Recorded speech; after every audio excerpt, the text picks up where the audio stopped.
இப்ப கபருக்குள்ள உள்ள விஷயத்துக்கு வர்றோம். இந்த கபருக்கு போன உடனே அல்லாஹ் ரப்பல் ஆலமீன் வந்து கேள்வி கேட்கிறான்ல, அது 3 கேள்வி கேட்பதற்கு தான் நமக்கு சான்றுகள் கிடைக்கிறது. ஆனா நிறைய பல நடைமுறை நிறைய சொல்லுவாங்க. நம்ம தேடுதல்னு தேடி பார்த்தாலும் ஃபர்ஸ்ட் கேள்வி என்ன கேட்கப்படுதுன்னா ரசூலை பத்தி தான் கேட்கப்படுது. இந்த இவரை பத்தி நீ என்ன நினைக்கிற, இவரேன்னு சொல்றதுல இருந்து என்ன விளங்குது, நபிகள் நாயகம் ஸல்லல்லாஹு அலைஹி வஸல்லம் அவர்களை எடுத்து காட்டப்படும் விளங்குது. முகமதை பற்றி என்ன நினைக்கிறாய் என்று கேட்கப்படாது. முகமதை பற்றி என்ன நினைக்கிறாய் என்று கேட்டா அது எடுத்து காட்டினாங்க அர்த்தம் வராது. ஹாதர் ரஜுல், இந்த ஆளை பத்தி என்ன நினைக்கிறேன்னு கேட்கப்படுமா. இந்த ஆளை பத்தி என்ன நினைக்கிறேன்னு கேட்கறாங்க. என்ன பண்ணணும், அப்ப என்ன மாதிரி அந்த சூழ்நிலை இருக்கு, இப்படி காட்டுவான் படத்தையோ போட்டோவோ என்னதையோ காட்டி இவரை பத்தி என்ன நினைக்கிற, பாத்திருக்கே வர அப்படின்னு நல்லா கேட்பானா. அப்ப யாரெல்லாம் நம்ம பார்த்தே இருக்க மாட்டோம், அதனால பதில் தெரியல, இல்லாட்டி எல்லாம் சொல்லி விடுவானே, இல்லன்னா எல்லா பேரும் சொல்லி விடுவான். ரசூலுல்லாஹ் நம்ம யாருமே பார்க்கலங்க. அப்ப ஒழுங்கா உள்ளவன் மட்டும் பதில் சொன்னங்கிறது தான் முகமதை பத்தி என்ன நினைக்கிறேன்னு கேட்காம இவரை பத்தி என்ன நினைக்கிறேன்னு கேட்பான் சஸ்பென்ஸா. இப்ப ஒழுங்கா உள்ளவனுக்கு அல்லாஹ் அந்த பதில போடுறான், ஒழுங்கா இல்லாதவனுக்கு இல்லையே தெரியல, யாருன்னு தெரியலன்றான். உண்மையில யாருன்னு தெரியாது நமக்கு. இப்ப ரசூலுல்லாஹ்வை யாரும் பார்க்கலங்க, நிச்சயமா ரசூலுல்லாஹ் போட்டா கொண்டாந்து ஒரு காலத்துல எடுத்து வச்சிருந்து காட்டினா நீங்க நம்புவீங்களா? ரசூலுல்லாஹ் சொல்லுவீங்களா? யாராவது யாருக்கும் சொல்லல, நம்ம பார்க்கலையே. அப்ப பார்க்காத ஒரு ஆளை கொண்டு காட்டி எல்லாரும் செய்வான். நீ இந்த மனிதரை பற்றி என்ன அப்படி கேட்கப்பட என்ன கேட்கும்னா, இந்த மாஹாத ரஜுல் உள்ளது போய் சபிக்கும், உங்களுக்கு இந்த மனிதர் உங்களுக்கு அனுப்பப்பட்டார இவரை பத்தி என்ன நினைக்கிறீங்க அப்படின்னு கேட்கப்படும். இது ரசூல் ஸல்லல்லாஹு அலைஹி வஸல்லம் மட்டும் உள்ள கேள்வியா நீங்க எடுத்துக்கொள்ள கூடாது.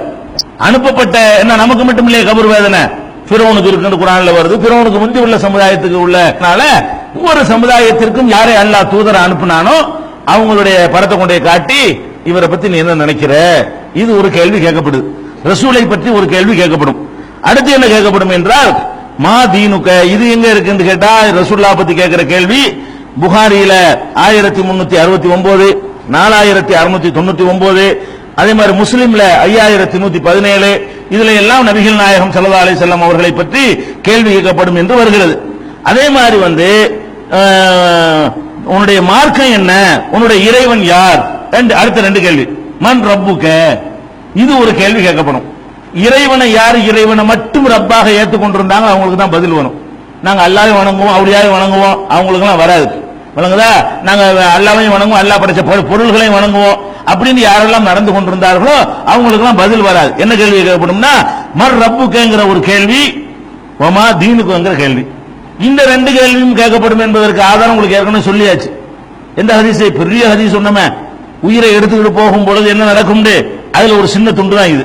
உயிரை மலக்குகள் எடுத்துட்டு போவாங்க, வானுலகம் கொண்டு போவாங்க, அல்லாஹ் திருப்பி கொண்டு போக சொல்லுவான்னு வருதுல, அந்த ஹதீஸின் ஒரு பகுதியாக வருகிறது. ஃபயகூலானி மர் ரப்புக, உன் இறைவன் யார் என்று கேட்பார்கள். ஃபயகூலு ரப்பி அல்லாஹ், என் இறைவன் அல்லாஹ் என்று அவன் பதில் சொல்லுவான். ஃபயகூலானி மா தீனுக, உன் தீனு எது என்று அல்லாஹ் கேட்பான். ஃபயகூலு தீனில் இஸ்லாம், இஸ்லாம் தான் என்னுடைய தீனுடைய மார்க்கம் என்று அவன் நல்லவன் பதில் சொல்வான். இப்படின்னு சொல்லி இந்த 2 கேள்விக்கு ஆதாரம் இருக்கிறது.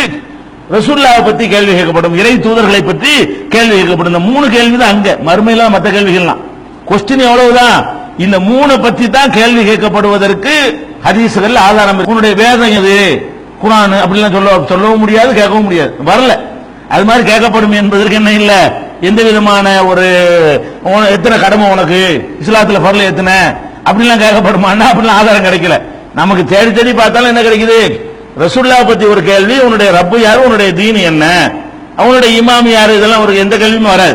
இவ்வளவுதான் கேள்வி வரும்.